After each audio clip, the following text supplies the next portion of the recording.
Esta torre cilíndrica, que remata nunha lámpada, elévase por riba dos 94 metros sobre o nivel do mar nos cantís de Portocelo, en Xove. É o faro de Roncadoira, enlace entre os de San Cibrao e Estaca de Bares. A súa luz alumea a entrada á ría de Viveiro. O seu pé, unha excelente panorámica das illas Coelleira, Sarón e os Farallóns, canda os illotes os netos nadando no Cantábrico. Tamén albíscanse os acantilados de Estaca de Bares e os coñecidos como cantís de papel de Cabo Morás. Este suco na rocha, coñecido como Ollo do Demo, é un dos atractivos envolto en misterio desta senda costeira de Xove que segue a liña que debuxa o mar por sendeiros arriscados.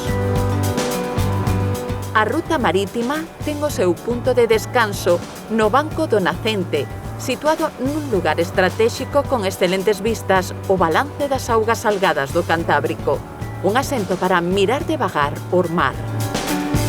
Outro enclave senlleiro deste paseo da Mariña Lucense é unha curiosa formación rochosa chamada Pena Sombradeira, unha especie de soportal de pedra cun saínte de arestas moi marcadas sostido por varios piares. Construción natural que preserva do sol e é accesible só aos sendeiristas máis decididos. Dende calquera dos lugares que percorre a senda costeira de Xove, divísase o faro Roncadoira atento á navegación dos barcos en permanente vixía.